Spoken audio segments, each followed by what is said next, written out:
Euh, je rends grâce à Dieu, c'est parce que c'est lui qui nous permet aujourd'hui de nous retrouver encore une fois de plus. Ce n'est ni par notre sagesse, ni par notre propre intelligence, mais c'est par la grâce que notre Père nous fait aujourd'hui.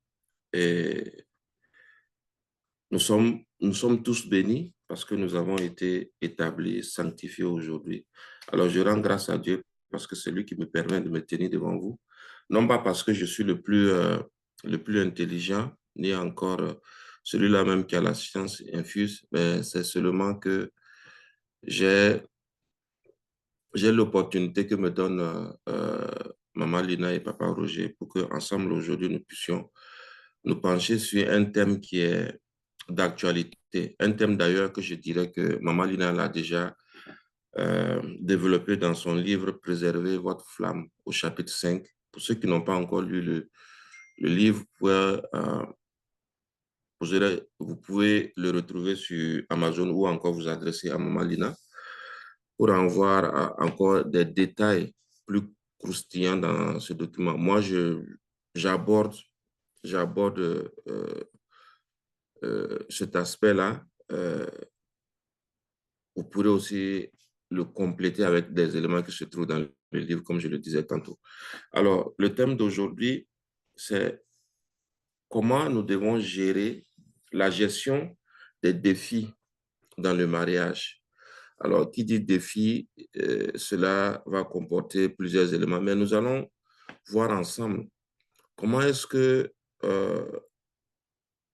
nous devons aborder cet aspect-là, ces différents aspects dans le mariage. Ce n'est pas une liste exhaustive, ni encore euh, l'ensemble des solutions que j'apporte, mais c'est juste un pan de réflexion que je veux faire avec vous pour qu'ensemble, nous puissions nous édifier.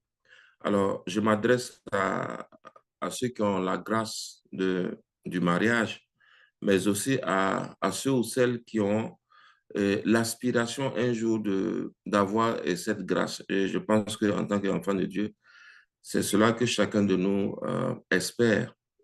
Alors, donc, le mariage, nous savons que le mariage, ce n'est pas seulement une union de deux personnes qui s'aiment. C'est une rencontre de deux histoires. C'est une rencontre de deux caractères, c'est une rencontre de deux cultures, je dirais encore de deux blessures, etc., etc. La liste, elle est vraiment longue. Alors, lorsque nous avons la grâce du mariage, lorsque nous avons l'opportunité de croiser, de rencontrer ou de faire la connaissance de la personne que nous avons choisie, que le cœur a choisi et que Dieu a, a fait, nous a fait grâce d'avoir la personne idéale à nos yeux.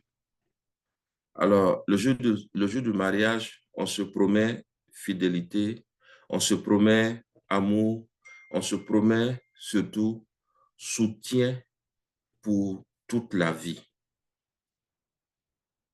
Et lorsqu'on est dans ce moment de joie, dans ce moment d'extase, rien n'a de sens pour nous que d'être aux côtés de cette personne que nous avons choisie.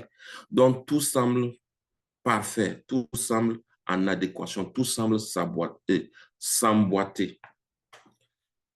Alors, mais nous devons comprendre que le mariage, certes, c'est le bonheur, c'est la rencontre de deux âmes sœurs, mais nous devons comprendre aussi que le mariage, ce n'est pas un fleuve tranquille. Parce que quand on le dit comme ça, ou bien quand on entend de la bouche des gens, souvent on n'a pas assez de recul pour comprendre. Souvent, il faut être à l'intérieur. Souvent, les gens le disent de façon ironique. Lorsqu'on t'explique le mariage et que tu as compris, c'est qu'on ne t'a pas bien expliqué. Donc, il faut que toi-même, tu la vives. Il faut que cette expérience-là, tu aies l'opportunité de la vivre pour comprendre que au-delà de tout ce qui joie, tout ce qui est bonheur que l'autre apporte, ou bien euh, tout le réconfort que tu ressens, mais au-delà de cela, souvent, le mariage aussi, comme je le disais tantôt, ce n'est pas un fleuve tranquille. Souvent, on le dit, si nous nous aimons, tout ira bien. Mais je ne veux pas que cela soit une illusion pour nous. Mais il y a la pure réalité aussi qui est là que nous devons prendre en compte. Pour ceux qui sont déjà dans le mariage, le savent. Mais pour ceux qui ne sont pas encore mariés, peut-être tout ce que je dis, ça résonne comme des paroles, mais vous n'avez pas encore l'ensemble des outils là pour comprendre. Mais c'est l'opportunité pour comprendre, mais aussi se préparer. Alors, mais dans la réalité, dans le mariage, il arrive souvent des conflits. Il arrive souvent des incompréhensions, que des incompréhensions surgissent. Même lorsque nous sommes au stade de fiancé ou de fiançailles, et quand on appelle ça de fiançailles, il y a souvent des incompréhensions. Mais on est tellement porté à l'amour qu'on a pour l'autre. On fait l'effort, on essaie d'arrondir les angles pour que ça marche, pour que ça fonctionne. Mais dans le mariage, il y a aussi des épreuves qui vont venir tester votre amour, qui vont venir tester la solidité de votre amour. Alors, les personnes qui se disaient il y a un mois, il y a un jour, il y a 2 jours, il y a encore 5 ans, 10 ans, 20 ans pour certaines personnes, souvent, on va entendre quelqu'un qui disait, je ne peux pas vivre sans toi, va commencer quelques années plus tard ou bien quelques jours plus tard, dire, je ne te reconnais plus. Je ne savais pas que tu étais cette personne-là. Et en ce moment, le silence va remplacer les conversations. Les disputes vont remplacer les rires. Et la distance va remplacer la complicité. Alors, la question que nous devons nous poser, est-ce que ces personnes-là s'aiment-elles encore? Mais la question que nous devons nous poser, ce n'est pas est-ce que ces personnes-là s'aiment-elles encore, mais c'est plutôt savent-ils vraiment gérer les défis du mariage? En Jean 16, verset 33, il est écrit, vous aurez des tribulations dans le monde, mais prenez courage, j'ai vaincu le monde. Même dans le mariage, il y aura des défis, il y aura des tribulations. Ceux qui sont déjà mariés ont l'expérience. Alors,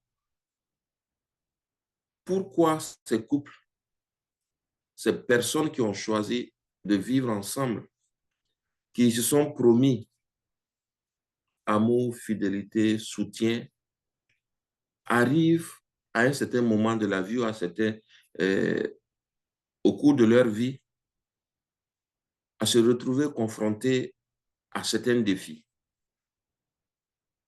Mais c'est parce que cela fait partie de notre existence. Alors, ces défis vont tourner autour, généralement, souvent, des questions monétaires. Et comme je le disais tantôt, le mariage, c'est la rencontre de deux personnes, de deux cultures, de deux blessures. Peut-être que l'autre a des difficultés face à l'argent, mais malheureusement, nous n'avons pas eu l'opportunité de connaître véritablement. que cette personne-là, l'homme qu'on a choisi ou encore la femme qu'on a choisie, a cette difficulté. Les problèmes peuvent surgir lorsqu'il s'agit de l'éducation des enfants. L'un des couples peut être porté, soit la femme ou encore à l'homme, ou l'homme peut être porté dans l'éducation des enfants à être plus doux, plus compréhensif, ou bien euh, plus sensible par rapport à l'autre. Cela peut être un problème pour le couple s'ils ne se comprennent pas. Comment est-ce que vous devez réagir? Est-ce que nous devons réagir de façon comme une équipe ou encore chacun doit tirer la couverture de son côté pour avoir la faveur des enfants? Ou encore, nous avons ces difficultés-là qui arrivent parce que l'autre se sent lésé parce que son conjoint ou encore sa conjointe est plus absorbée par le travail ou encore stressé par le travail.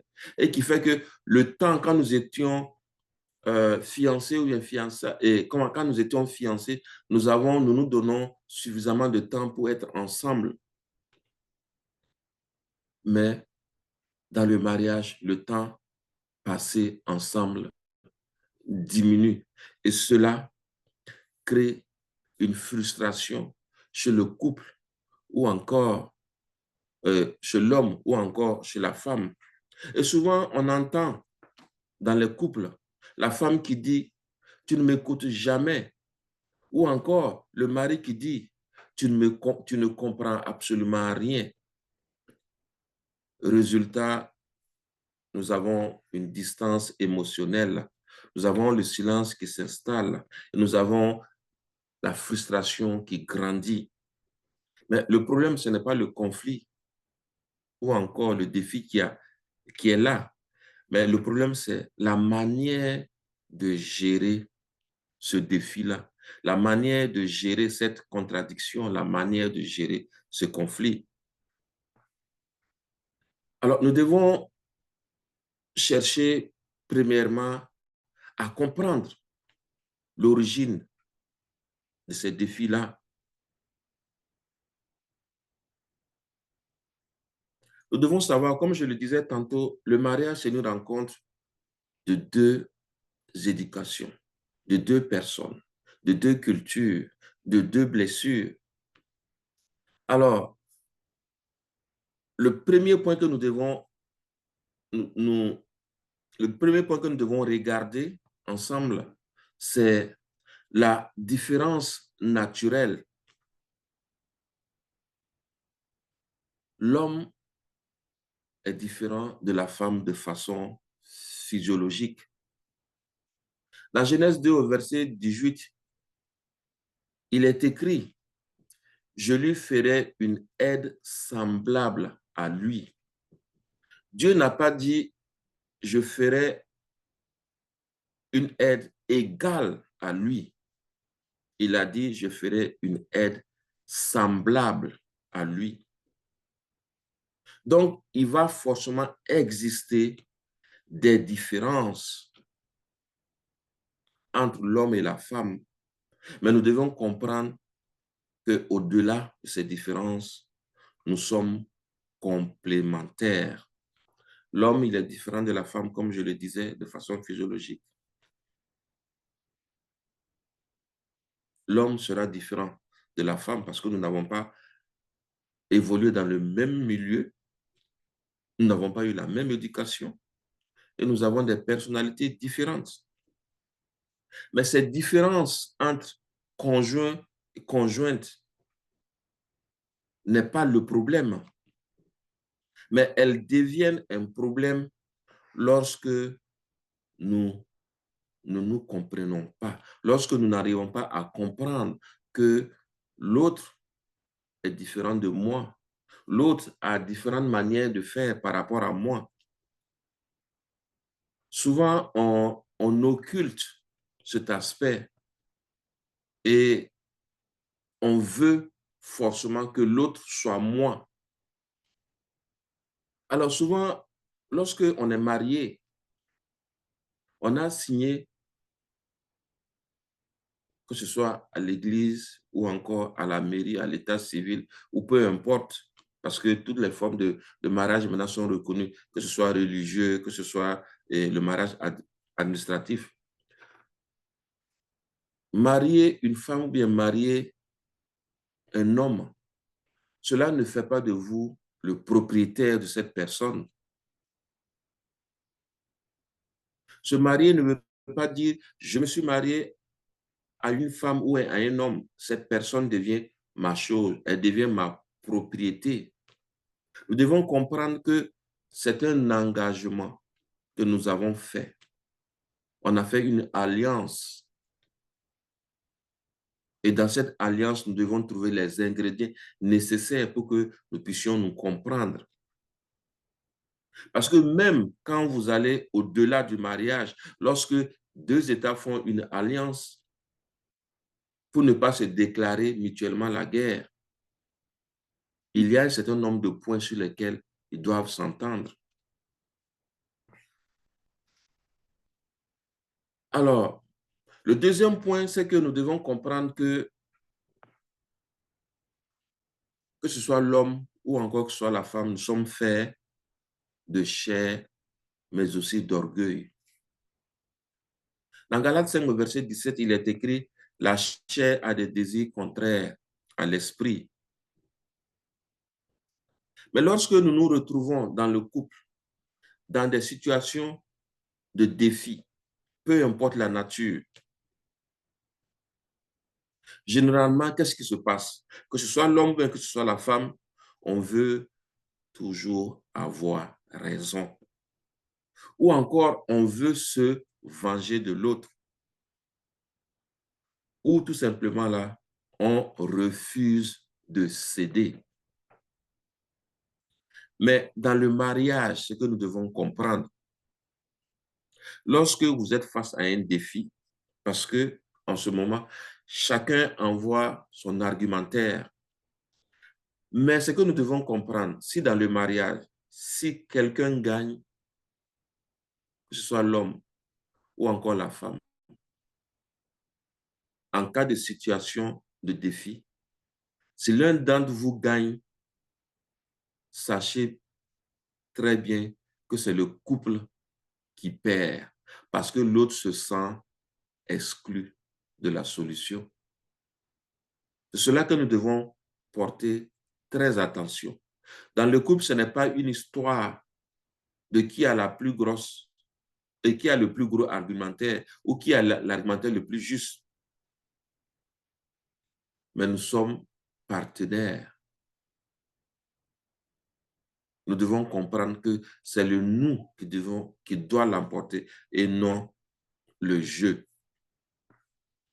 Nous devons comprendre également que l'origine des conflits ou encore de certains des défis peut venir des blessures du passé. L'homme ou la femme peut avoir dans son passé connu des rejets, des traumatismes ou encore des mauvais modèles au niveau de la famille, au niveau des parents. Mais si l'homme ou la femme n'est pas guéri de ses blessures et qu'elle la porte dans le mariage, cela peut être un goulot d'étranglement dans l'harmonie du mariage. Alors, comme je le disais tantôt, ce n'est pas une liste exhaustive, mais c'est seulement quelques éléments que je pense que nous devons tenir compte pour comprendre souvent l'origine des conflits, l'origine de nos disputes dans le mariage. Alors, nous allons voir maintenant quels sont les principaux défis. Ce n'est pas, encore une fois de plus, une liste exhaustive. Le premier point que je vais aborder, ce sont les conflits non résolus. comme je le disais tantôt, ceux qui ont l'opportunité d'avoir le livre Préservez votre femme, vous avez des éléments de réponse à ce sujet. Donc, Éphésiens 4, au verset 26, nous dit que le soleil ne se couche pas sur votre colère. Mais combien d'entre nous, ici présents, effectivement, ne laissent pas le soleil se coucher sur une dispute? Souvent, on est tellement en colère, souvent, on est tellement frustré que malgré que la Bible nous le demande, mais la chair l'emporte et nous passons un jour, 2 jours, 3 jours, voire même une semaine sans s'adresser la parole, alors que nous vivons sous le même toit, alors que nous partageons le même lit conjugal. Alors, le danger de cela, c'est que cela crée une accumulation de la rancune. Cela aussi a pour conséquence une explosion émotive. Plus on garde la rancune au-dedans de nous, plus nous devenons un danger, non seulement pour nous-mêmes, mais aussi pour notre conjoint ou encore pour notre conjointe. Le deuxième point que je vais aborder, c'est le manque de communication. Proverbe 18 au verset 21 nous dit, la mort et la vie sont au pouvoir de la langue. Alors, le problème fréquent qu'entraîne le manque de communication, c'est le silence. Ce sont les paroles blessantes. Ce sont les incompréhensions. Alors, nous nous retrouvons dans cette situation lorsque nous ne communiquons plus avec l'autre. Mais cela aussi peut avoir plusieurs raisons, que ce soit l'homme ou bien la femme. Peut-être que nous avons peur des conflits, ou encore nous ne savons pas comment exprimer nos émotions. En troisième point, je dirais que il y a souvent le manque de pardon. Oui, généralement, on le dit souvent au bout des lèvres, oui, je te pardonne, il n'y a pas de problème. Mais est-ce que réellement nous avons pardonné à notre femme ou encore à notre mari? Je sais que pardonner, ce n'est pas facile. Colossiens 3, au verset 13 nous dit, supportez-vous les uns les autres et pardonnez-vous. Sans pardon, le cœur se referme. Sans pardon, l'amour diminue. L'autre point que je vais aborder, c'est aussi les pressions extérieures. Il arrive souvent que nos conflits naissent souvent pas par le fait que l'homme ou la femme ne s'entendent pas, mais c'est parce que des éléments extérieurs créent un terreau qui n'est pas fertile à, à, notre, à notre mode de vie. Et parmi ces pressions-là, nous pouvons citer essentiellement les problèmes de finances. Alors, les problèmes de finances sont l'un des éléments les plus dangereux pour les couples. Nous pouvons également aussi citer l'influence extérieure des belles familles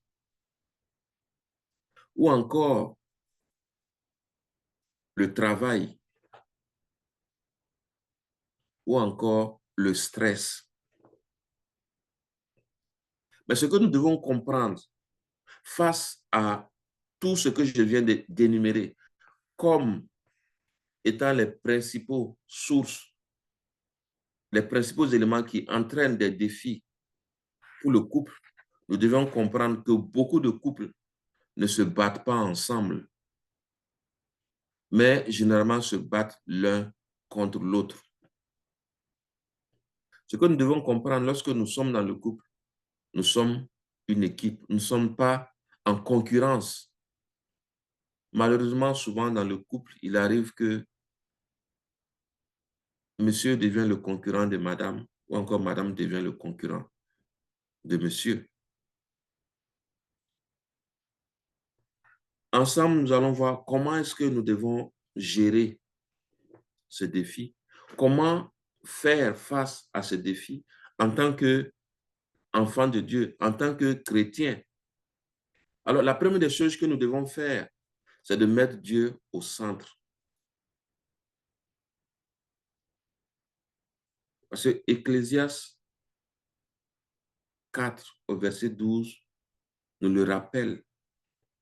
La corde à 3 fils ne se rompt pas facilement. Parce qu'un mariage sans Dieu, c'est un mariage qui est fragile. Un mariage avec Dieu au centre est un mariage qui est stable. Parce que lorsque nous sommes dans un mariage et que chacun de nous, et que nous mettons Dieu au centre de notre foyer, cela vient nous chercher. Cela vient nous apaiser. Cela vient nous donner des instruments pour gérer toutes les situations que nous vivons. Parce que nous savons que Dieu, il est au centre de tout. Dieu, c'est notre créateur, c'est notre pourvoyeur, c'est notre protecteur. Et lorsque nous avons Dieu au centre de notre mariage, généralement, qu'est-ce que cela nous apporte? Cela nous apporte tantôt la paix. Parce que nous prions ensemble. Nous lisons la parole de Dieu ensemble. Et nous cherchons Dieu dans toutes les décisions que nous allons prendre. Le deuxième point que j'aimerais partager avec vous, c'est qu'il faut apprendre à bien communiquer. Jacques 1, au verset 19, nous dit que chacun soit prompt à écouter et lent à parler. Nous devons apprendre à écouter l'autre sans l'interrompre, ou encore à parler avec respect. Et généralement, exprimer ses émotions sans attaquer l'autre. Nous devons généralement éviter de telles formulations. Tu es toujours comme ça, tu fais toujours les mêmes affaires, les mêmes erreurs. Mais c'est plutôt chercher à ne pas faire de telle sorte que l'autre se sent attaqué. Ou dire tout simplement, je me sens blessé quand tu fais cela, ou bien quand tu dis cela. Mais avant de corriger quelqu'un, il faut d'abord chercher à comprendre la personne. Souvent, nous allons nous dire dans la communication, souvent, on se dit, mon mari refuse la communication, ou encore ma femme refuse la communication, ou encore mon mari fuit la communication, et vice-versa. Mais je peux vous dire que tous les silences ne sont pas du mépris.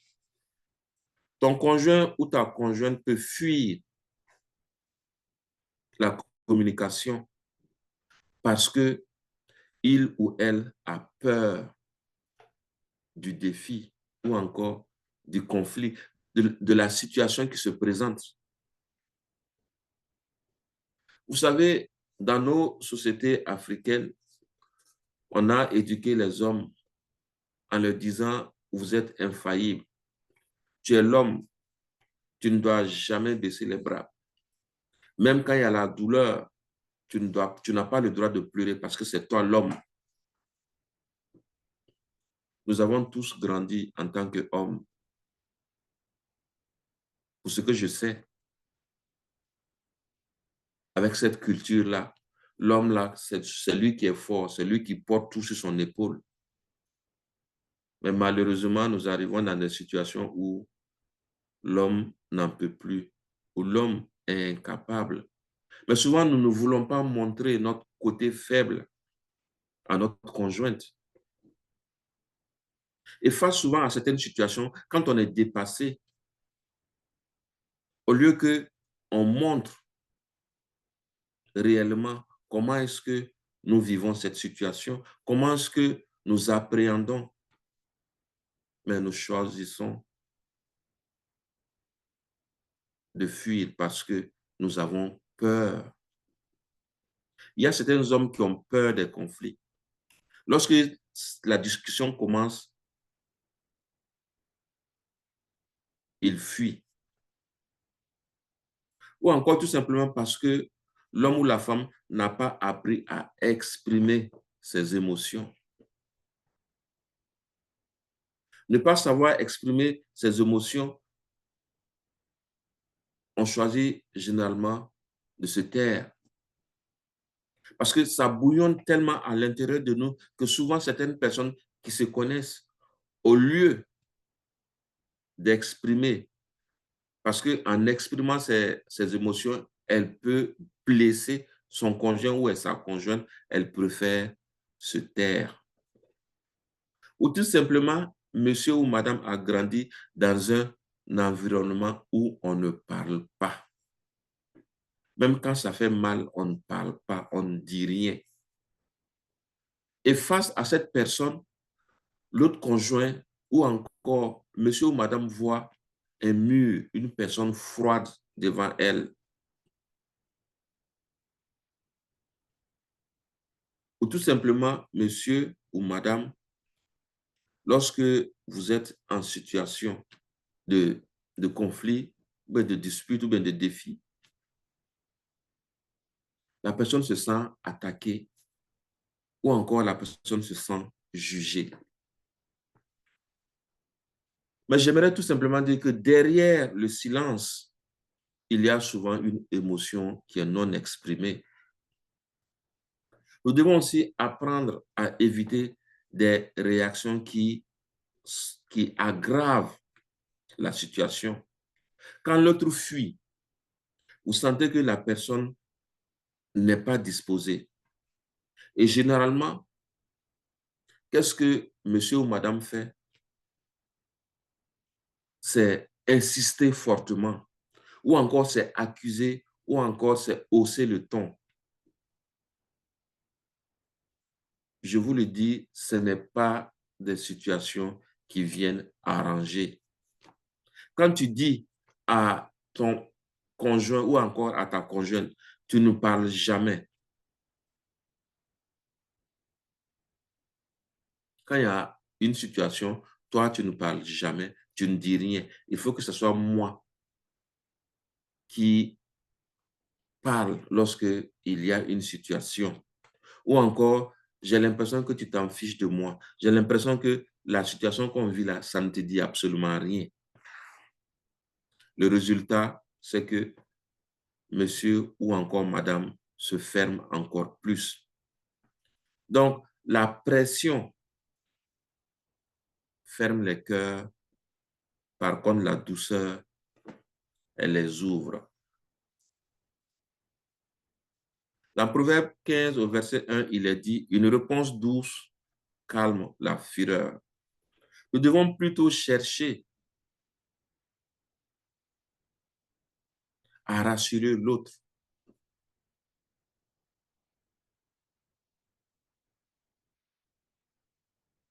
Lui dire tout simplement, j'aimerais comprendre ce que tu penses de la situation.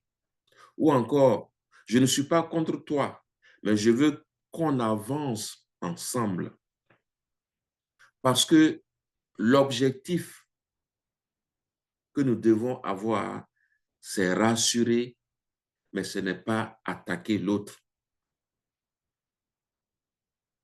Et nous devons comprendre également que certaines personnes, que ce soit la femme ou bien l'homme, ont besoin de temps pour digérer souvent certaines situations qui arrivent. Au lieu de le forcer. Souvent, quand la situation arrive, monsieur ou madame veut saisir l'occasion maintenant. Ah, parlons maintenant, c'est maintenant là que nous devons parler. Mais essayons plutôt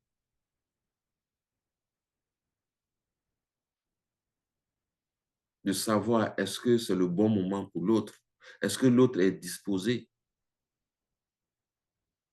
Tout simplement, quand tu seras prêt, j'aimerais qu'on en parle. Donnons souvent de l'espace à l'autre. Donner de l'espace à l'autre ne veut pas dire que nous abandonnons le sujet. Et nous devons apprendre à exprimer clairement nos besoins.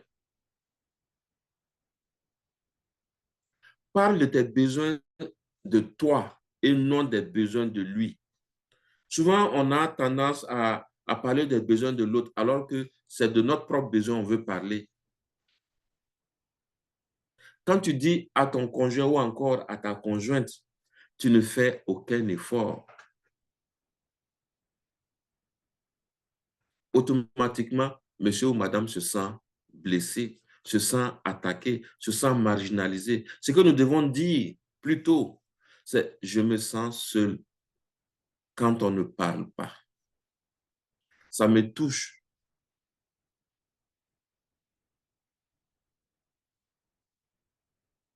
Vous devez comprendre que vous devez toucher le cœur de l'autre sans déclencher une défense.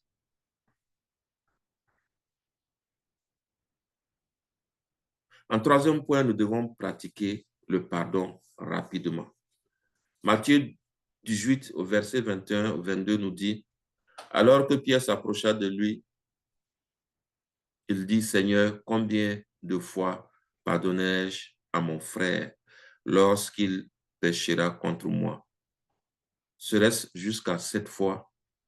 Jésus lui dit, je ne te dis pas jusqu'à 7 fois, mais jusqu'à 60. 60 fois, 7 fois. Donc, le pardon n'exclut pas l'oubli, mais le pardon vient comme un libérateur. Parce que lorsque nous pardonnons réellement, nous effaçons l'ardoise. Oui, je sais que certaines personnes me diront, mais est-ce que réellement on peut pardonner? Oui, on peut pardonner. Aussi difficile que cela soit-il, on peut pardonner.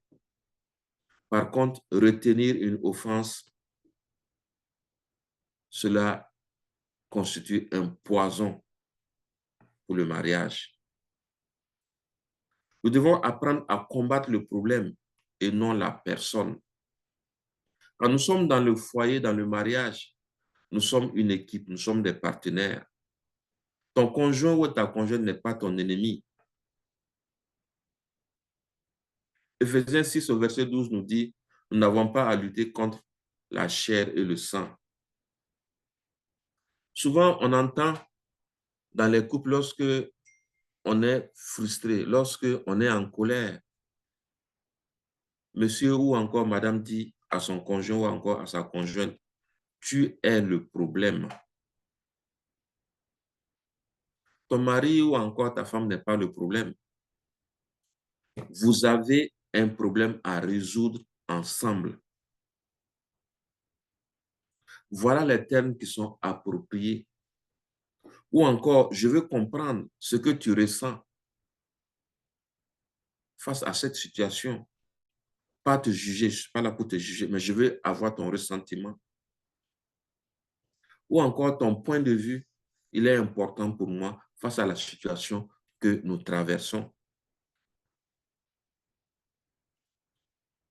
Et le point le plus important que nous devons savoir, c'est que malgré les tribulations que nous allons traverser, nous devons cultiver l'amour malgré les situations difficiles. Corinthiens 1,13 nous le dit clairement. L'amour, il est patient, il ne cherche pas son intérêt, il supporte tout. L'amour, ce n'est pas un sentiment, mais c'est une décision au quotidien. Comme je le disais tantôt, lorsque nous sommes devant monsieur ou madame le maire, on nous dit, vous avez décidé de vous marier pour le meilleur et pour le pire. Mais souvent, quand le pire arrive, nous oublions que nous avons dit un jour, c'est pour le pire jusqu'à ce que la mort nous sépare. Mais malheureusement, quand le pire arrive, ou bien quand la situation difficile arrive, on oublie le serment que nous avons fait. Mais malgré les situations difficiles, nous devons nous souvenir que nous sommes plus forts lorsque nous sommes à deux. Je t'aime même quand même c'est difficile. Voilà des phrases qui viennent donner du baume au cœur de votre femme ou encore de votre mari, même si vous ne voyez pas la lumière au bout du tunnel. Ou encore, on est une équipe. Quoi qu'il arrive, on reste ensemble. Alors, nous devons voir le mariage comme un grand feu. Quand on fait un grand feu, on met beaucoup de bois. Quand on met beaucoup de bois, nous avons une grosse flamme. Mais nous devons comprendre qu'avec le temps, cette flamme-là, elle diminue. Alors, lorsque cette flamme diminue, dans la vie réelle, lorsque vous allumez votre cuisinière à gaz ou encore électrique, tant qu'il y a l'électricité, ou encore vous avez du gaz, ou encore vous avez du bois, vous avez le feu, vous avez la flamme.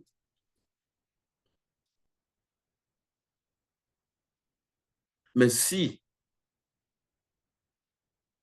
nous n'ajoutons pas du bois, pour ceux qui utilisent du bois,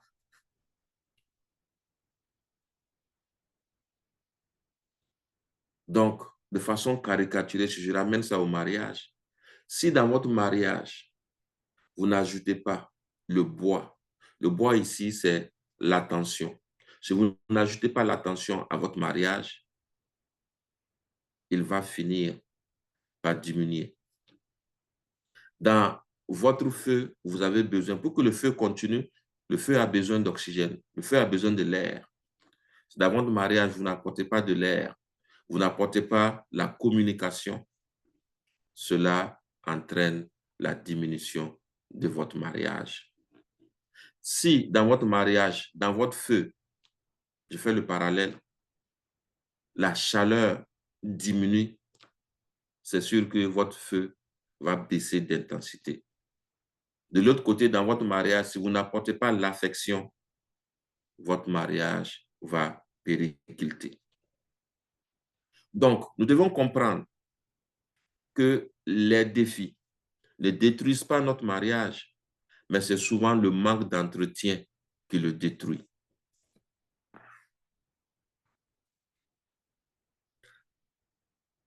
Le mariage, ce n'est pas une absence de défis. mais c'est la capacité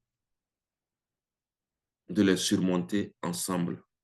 Romains 8 au verset 37 nous dit, nous sommes plus que vainqueurs par celui qui nous a aimés. Avec Dieu, chaque conflit peut devenir une opportunité. Avec Dieu, chaque épreuve peut fortifier le couple.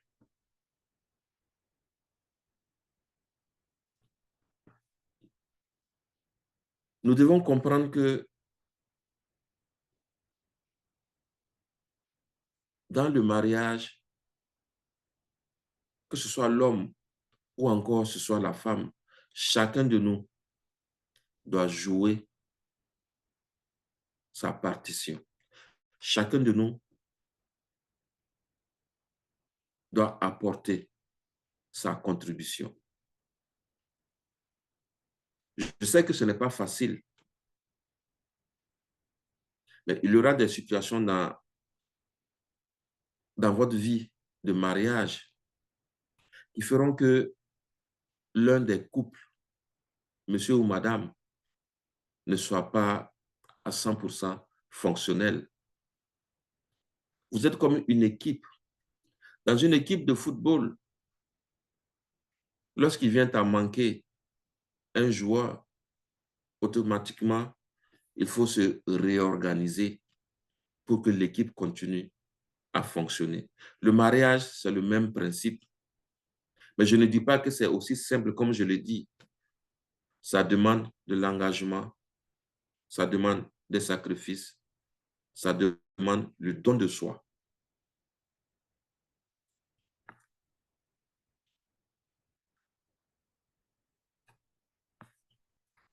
Alors, bien-aimés, voilà ensemble, voilà ce que j'avais à partager avec vous ce matin.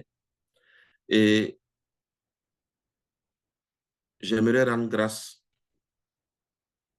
pour le don du mariage à toutes les personnes qui sont connectées ici, ceux qui ont eu cette grâce.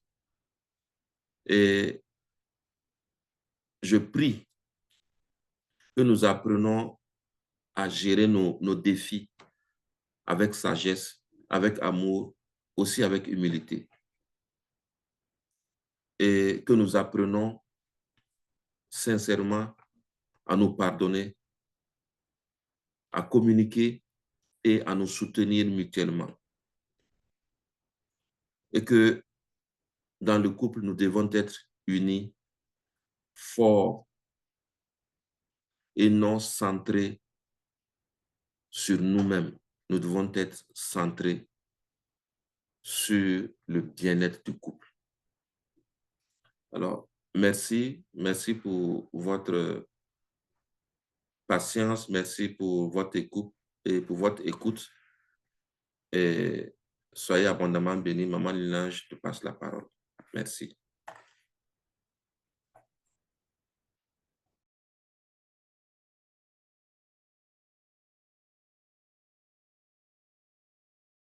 Alors, merci beaucoup, Papa Clotaire. Merci infiniment pour ce partage de ce matin. Sois abondamment béni. Je vais laisser la parole à Dr. Dorian pour donner les nouvelles du mystère. Dr. Dorian, est-ce que tu es là? Oui, maman. Bonjour à tous. Bonjour, Marina. Bonjour, Papa Clotaire. Sois abondamment béni. Merci pour cet enseignement qui, ma foi, doit être très souvent répété. Alors, comme nouvelle, il y a le CILUD, notre grand sommet international du leadership humanitaire et de la destinée, qui aura lieu le 25 juillet prochain au Cameroun, à Douala, au Crystal Palace Hotel. Alors, si tu es à l'étranger, tu veux participer, c'est maintenant qu'il faut commencer déjà à se préparer. Ce n'est pas la dernière minute. C'est maintenant qu'il faut déjà se signaler, qu'il faut déjà prendre la décision. Si tu es au Cameroun, il n'y a pas de raison que tu manques à cet événement. D'accord? Il n'y a vraiment pas de raison parce que pendant ce sommet, nous allons, euh, nous allons consolider la vision qui nous réunit ici, mais nous allons aussi passer un moment exceptionnel dans la présence de Dieu. Nous allons être activés, nous allons être activés dans cette quête de changement, activés pour devenir nous-mêmes des acteurs, des actrices de changement autour de nous et non à attendre toujours que ce soit le gouvernement ou X ou Y qui change les choses. Donc, si tu es au Cameroun, vraiment, tu dois, you must be there. You must be there. Non seulement tu dois être là, mais tu dois appeler un certain nombre de personnes aussi à venir parce que c'est ensemble que nous allons impulser le changement que nous voulons voir. Et la deuxième annonce, c'est le gala des bénévoles. Tu es dans le, tu fais partie du ministère Ta Seconde Chance. Tu es au Cameroun et tu voudrais participer au gala des bénévoles organisé par le ministère pour créer un temps de convivialité entre ses membres. Contacte-moi maintenant, juste après qu'on se sépare là. Le gala des bénévoles se tiendra le 29 mars. Donc, dans quelques jours, le 29 mars, c'est dans pratiquement 10 jours. Donc, dans 10 jours, il y aura le gala des bénévoles à partir de 13h30 à, à Anilda Mega Chicken. C'est un restaurant où nous avons la possibilité de réserver un espace privé. Donc, à Bonamoussadi, en face du First Tea. Donc, si tu souhaites participer à ce moment de convivialité, contacte-moi et ensemble, on va certainement passer un très bon moment. Nous remercions nos leaders qui ont créé cet espace de convivialité, cet espace de fraternité. La parole de Dieu dit qu'il est bon, qu'il est doux, qu'il est agréable pour des frères et sœurs de demeurer ensemble. Donc, au-delà du virtuel, nous allons nous retrouver et nous toucher du doigt et passer des temps extraordinaires ensemble. Donc, ça, c'est la deuxième nouvelle. La troisième nouvelle, on va continuer à parler de notre application Le Cœur Matinal. Tu es connecté ici, tu n'es pas encore abonné sur la chaîne YouTube de l'émission Le Cœur Matinal. Vas-y t'abonner. Dans le groupe du ministère, chaque matin, il y a le lien de l'émission du jour. Et tu peux également télécharger l'application Le Cœur Matinal dans ton téléphone en tapant simplement dans la barre de recherche sur Play Store Le Cœur Matinal. Et nous annonçons aussi très bientôt les 7 premiers jours du mois d'avril. Waouh, gloire à Dieu. Est-ce que vous avez idée que l'année là est en train de juste courir et que par la grâce de Dieu, mois après mois, nous sommes au rendez-vous avec ces 7 jours, avec ce programme du ministère, ces 7 jours de chaque mois. Donc, nous commençons déjà à nous préparer. Nous commençons déjà à nous préparer pour les 7 premiers jours, les 7 jours d'enseignement, de jeûne et de prière du, du mois de, d'avril sous le thème 7 jours pour prendre conscience de ma nouvelle vie en Christ. N'hésitez pas à inviter déjà vos proches à rejoindre le groupe afin d'être informés et en temps réel et de participer à ce temps de jeûne, à ce temps d'enseignement et de jeûne. Donc, je vais clôturer ces annonces juste en rappelant qu'aujourd'hui, c'est une journée de jeûne pour le ministère. Tu fais partie de ce ministère. N'hésite pas à prendre cette journée pour te, comment dire, pour te retrouver dans la présence du Seigneur. N'hésite pas à prendre le temps de jeûne. Maman Sandra le dit souvent ici, tu fais partie d'un ministère et on dit on jeûne le jeudi. Le jeudi, tu ne jeûnes pas, tu comptes sur quoi? Elle le dit souvent et je prie que le Seigneur nous aide vraiment à prendre cela au sérieux. Vous savez, quand nous prenons un temps de jeûne, nous tous ensemble, un même jour, il y a une information qui est renvoyée à l'univers et en ce moment, tu peux vraiment aller dans la prière et déclarer des décrets. Le mouvement spirituel qui se crée quand nous jeûnons tous va jouer en ta faveur, en fait, parce que ça crée une ouverture spirituelle en notre faveur. Donc, je souhaite à nous tous une très bonne journée de jeûne et que le Seigneur nous bénisse abondamment. Merci. Bonne journée à tous. Est-ce qu'il y a quelqu'un qui veut prendre la parole, qui veut faire un commentaire, un témoignage ou rappeler une annonce que j'aurais oubliée? Est-ce qu'il y a quelqu'un qui veut prendre la parole, poser une question? Hum, OK. Bon, j'en ai terminé. Voilà. Maman, je te passe la parole. Bonne journée à tous. Bonne journée à tous et rendez-vous la semaine prochaine, jeudi. Merci. Non, rendez-vous dimanche pour notre espace métanoïa. J'allais oublier. Merci. Oui.